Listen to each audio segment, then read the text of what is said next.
राम कौन है?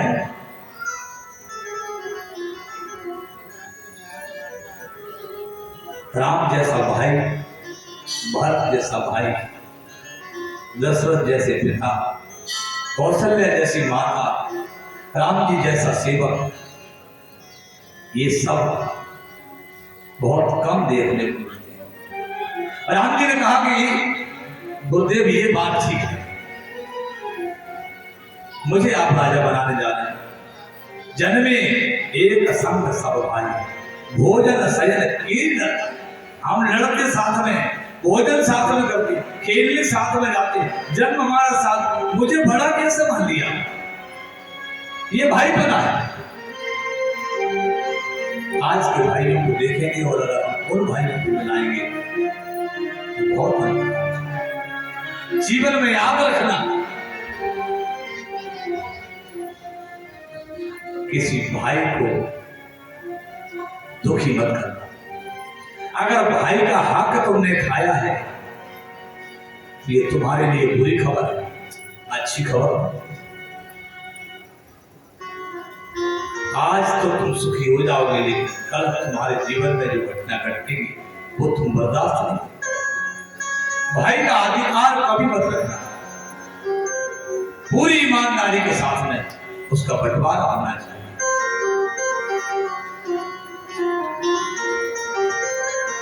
जिस भाई का तुमने हक खा लिया है वो भाई तो सुखी रहेगा, लेकिन तुम्हारे जीवन में तुमको दुख मिलेगा। ये भक्ति बात है। वो दुखी नहीं होगा क्योंकि वो तो अपनी नई दुनिया बना लेगा, उसको अगर नहीं दिया, लेकिन तुम उसके हिस्से का लेकर भी उस जगह पर पहुंच जाओगे तो तुमने कल्पना नहीं। भाई का अधिकार कभी मत रखो, और जिन लोगों ने भाइयों का अधिकार रखा है उनके इतिहास आपके सामने होने सकते।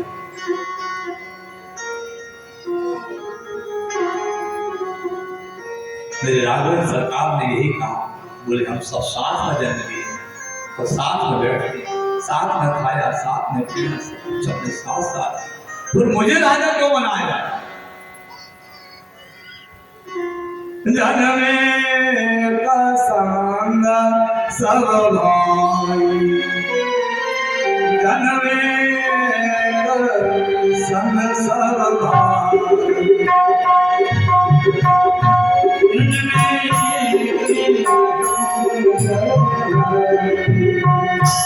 भोजन शयन के ललकारी,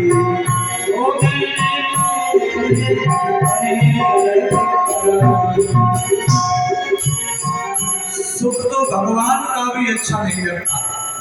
आप रामायण हमको ये बताती है कि सुखी तो अगर भगवान भी होगा तो दूसरों को चुभेगा। हम लोग कहां लगते हैं सब सूत्र है रामायण का। अगर हम थोड़े से सुखी हो जाते हैं तो दूसरे लोगों को तकलीफ हो जाती है। वो घर में ये प्रार्थना करना चालू कर देते हैं इनका कुछ बुरा हो। जब भगवान का सुख देवताओं को अच्छा नहीं लगता, आपका और हमारा सुख कहां अच्छा लगने वाला?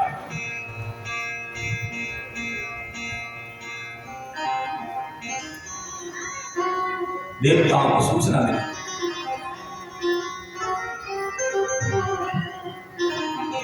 सूचना कब तक नहीं मिली? जब तक कौशल्या जी ने विनती नहीं कर दी। और जैसे सूचना मिली तो देवताओं को तीनों लोगों में पता लग गया कि अब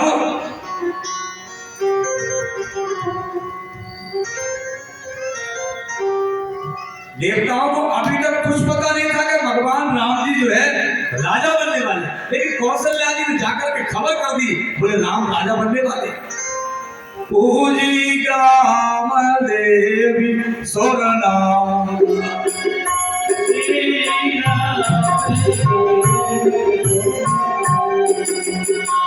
पूजी ग्राम देवी सोरनाम,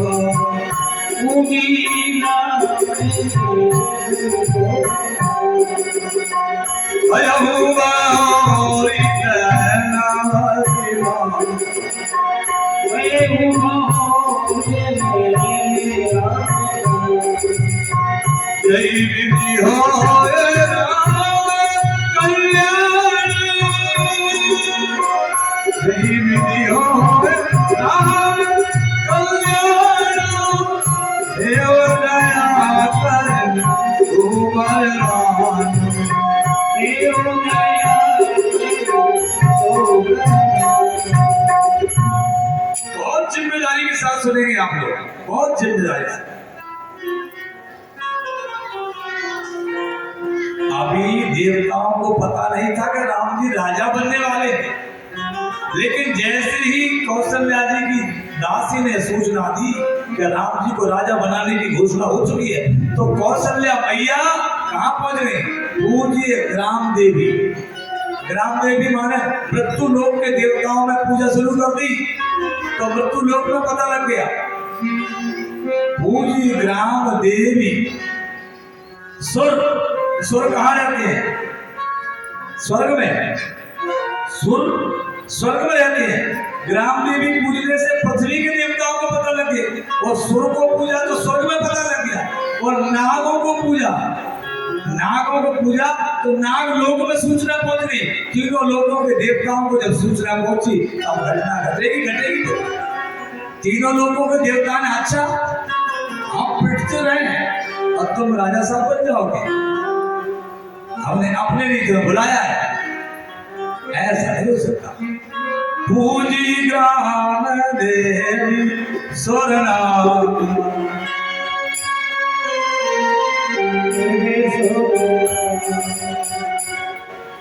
तीनों लोगों के देवताओं को तब पता लगा है। देवताओं को पता नहीं था विचार, देवताओं को पता नहीं था कि राम जी राजा बनने वाले, लेकिन कौशल्या जी ने पूजा कर दी।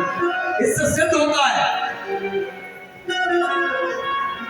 कि भले लोग भी जो है कभी अच्छा नहीं सोच पाते हैं।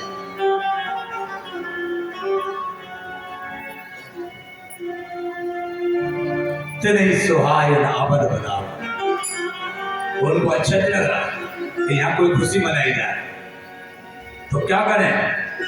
बोले सरस्वती के पास चलिए। वहां पहुंच जाते हैं, और वहां पहुंचे, जाकर के सरस्वती को विनती किया। बोले आपको एक काम करना। बोले क्या?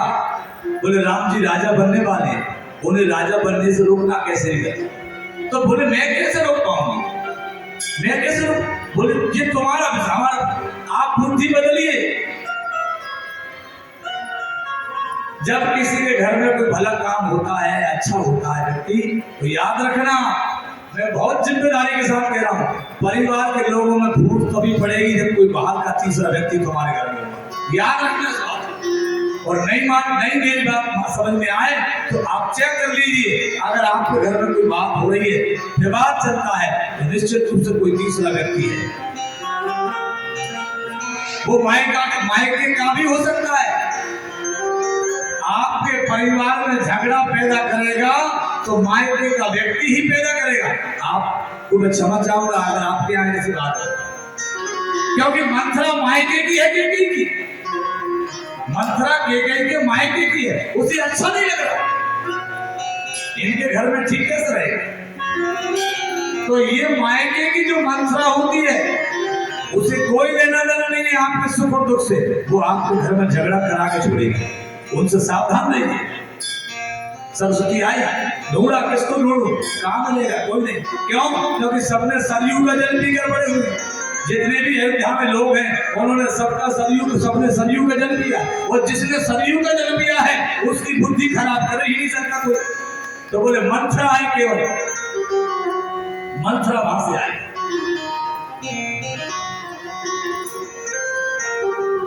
और मंथरा क्या है? मन धन अंतर। जिसके मन में अंतर होता है वही मंथरा है। तो इसके मन में अंतर है। आप एक बार बताइए, ना इसका बेटा है ना कुछ है, क्या लेना देना तुझे? कौन का बेटा राजा बनेगा, ये उनका विषय है। तू कौन है? तू तो कर्मचारी चपरासन है तू तो। लेकिन ना, मेरी रानी का बेटा जब राजा बनेगा तो मेरी रानी महारानी बन जाएगी, और महारानी बनेगी तो सब पर मेरी दादागिरी चलेगी। मैं शासन करूंगी, मैं महारानी की दासी हूं, तुम सब छोटी हो, बस इतनी सी बात। मंथरा के दिन में रामायण में दोहा दिया है, नाम मंथरा मंदमती और चेरी के कई के अजस पिटारी काई कर गई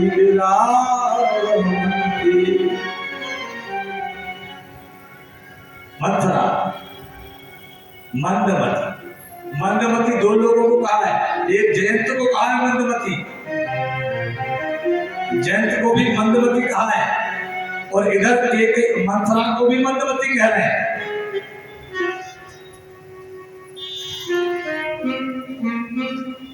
मंदमती, जो मंदमती लोग होते हैं उनके लिए आप कभी भी डायवर्ट कर सकते हैं उनके दिमाग को, वो अपने हिसाब से नहीं चलेगा। ये मंदमती। अब देखिए, बहुत जिम्मेदारी सुनेंगे आप कि वरदान कितने हैं? 2। वरदान कितने मांगना? 2। तो वरदान क्या है? जहर है। किसके लिए? अयोध्या के लिए। अयोध्या के लिए जहर है। अजस पिटारी ताई कर।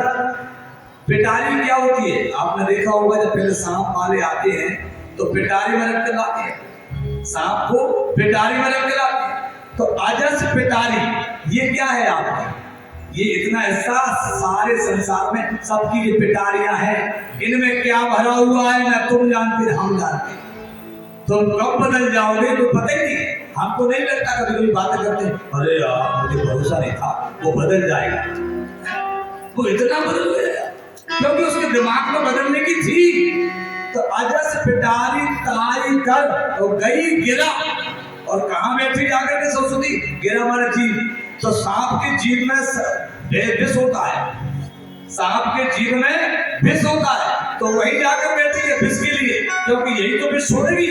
अब ये परिवार में जहर घोलने का काम कर रही है, जहर छोड़ेगी परिवार, इसलिए जीभ पर जाकर बैठी।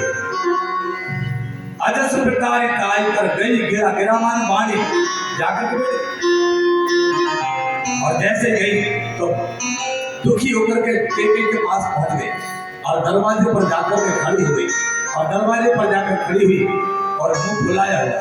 देखिए, जितना अभिनय नारियां कर सकती हैं उतना अभिनय कोई नहीं कर सकता। मेरी बात का बुरा मत मानना। हाँ, मंथरा ने जाकर दरवाजे पर खड़ी हुई, दरवाजे पर खड़ी। एक ने देखा, मंथरा क्या बात है, आज तो कुछ दुखी नजर आ रही। दुखी नहीं है, योजना के तहत दुखी का एक्टिंग किया है। मंथरा ने कहा, राम के अलावा और सुखी है कौन? केवल राम सुखी है, बस बाकी सब दुखी है। और तुम्हें तो कुछ होश है नहीं, तुम्हारा बेटा बाहर है। और यहां क्या चल रहा है? रानी ने कहा, क्या चल रहा है? बोले, भूत विदेश है ना, सोच तुम्हारे, तुम्हारा पुत्र विदेश में, तुम्हें कुछ पता नहीं है। फिर बोले, राम जी को राजा बनाने वाले, तुम्हारा बेटा बाहर। विचार करिए, केके के मन में अभी किसी प्रकार का कोई विकार नहीं है। केके ने कहा, चुप, आज के बाद अगर घर फोड़ने वाली बात कही तो तेरी जीभ कटवा दूंगी, ध्यान रखना। और वैसे भी मैं बता देती हूँ, काने धोले कूले बटन बचा लेना, तुम तो होते ही ऐसे, तुमने तो पाला ही नहीं जाता, पाया ही नहीं जाता। केकई ने मंथरा से ये कहा, सुगन सुमंगल तबई जब राम होए रघुराज।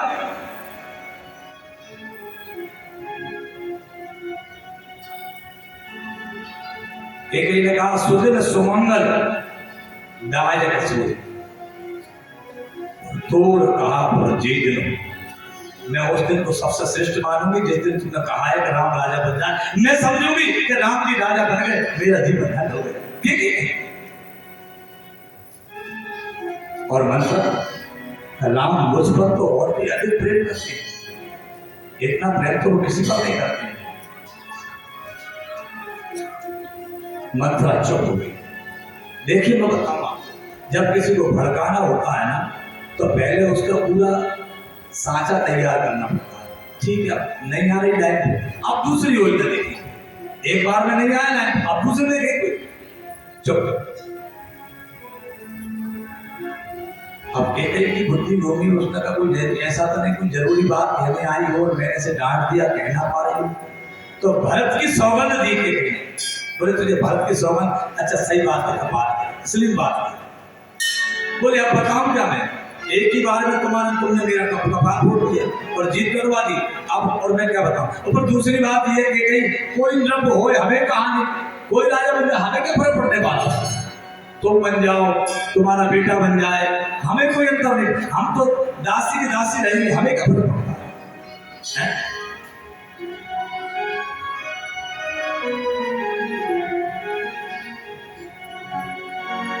मंत्रा ने कहा कि मैं तुम्हें रेखा खींच के बता देती हूं। रेखा माने इसका संकेत क्या हो रहा है कि रेखा किसमें खींची जाती है, गणित में। तो वो यहाँ ये बताना चाहती है कि मैं ज्योतिषी के पास दूसरी बार, वो खुद ज्योतिषी है केकई और वीरांगना है केकई, साधारण नहीं है केकई भी।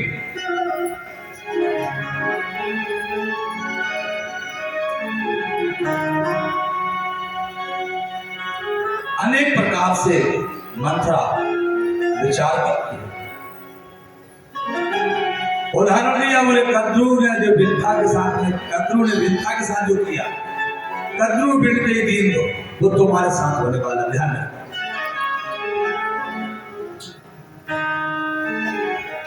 एक ने कहा मंत्रा, राम मुझसे इतना प्रेम करते हैं कि मैं ये सोचती हूँ कि अगली बार जब मेरा जन्म हो तो राम मेरे पुत्र बने और बहू मेरी पुत्र वधू बने, ऐसा मेरे मन का भाव। और तू अब विचार करिए कि परिवार के सदस्य का कितना अच्छा संगठन है। यहाँ विचार करने का विषय है कि जो मंत्रा जैसे लोग होते हैं अच्छे संगठनों को समाप्त कर देते हैं। वो कितनी बढ़िया बात करी कि राम जी अगर मेरा जन्म हो तो पुत्र बने और जानकी जी मेरी बहू बने।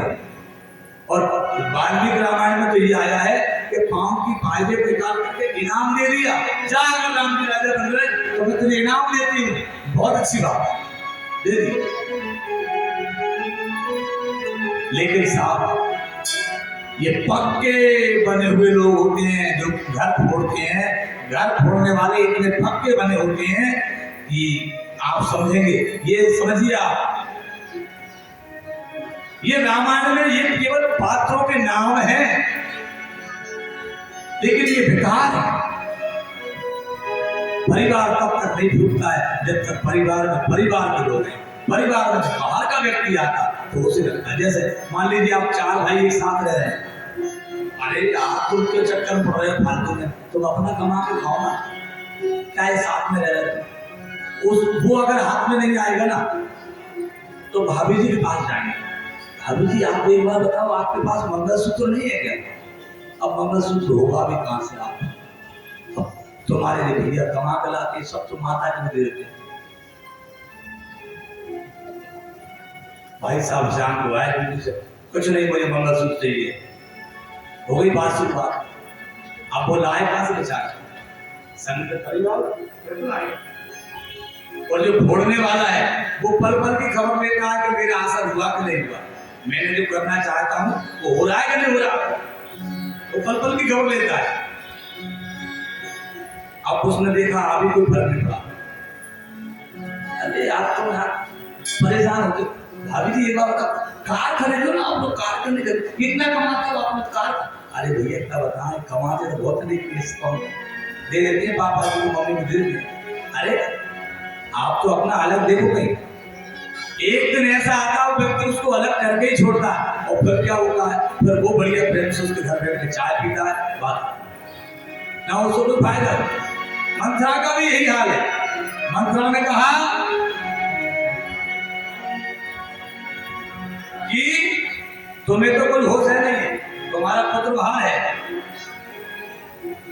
अनेकों प्रकार से भड़काया और भड़का करते हुए मंत्रा ने कह दिया कि तुम्हारे 2 वरदान शेष हैं, और 2 वरदान शेष हैं। अगर तुम चाहो तो 2 वरदान मांग लो, और 2 वरदान तुम अगर मांगती हो तो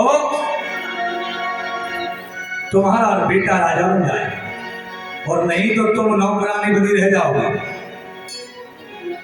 इधर तो मंत्रा ने भड़काया के की बुद्धि बैठने का, क्योंकि आखिरकार बैठ जाए।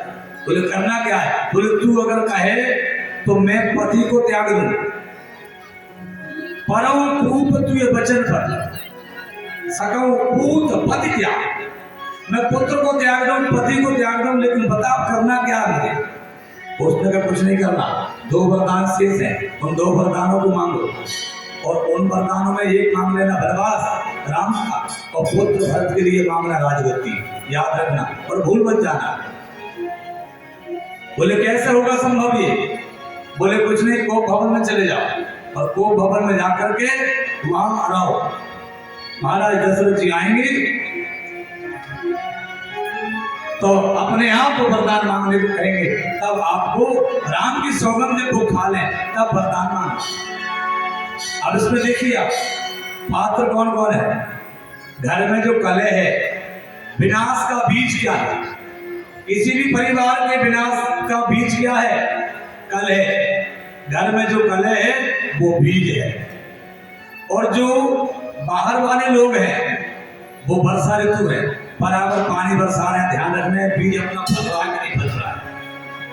मेरी बात आपको समझ में आ रही?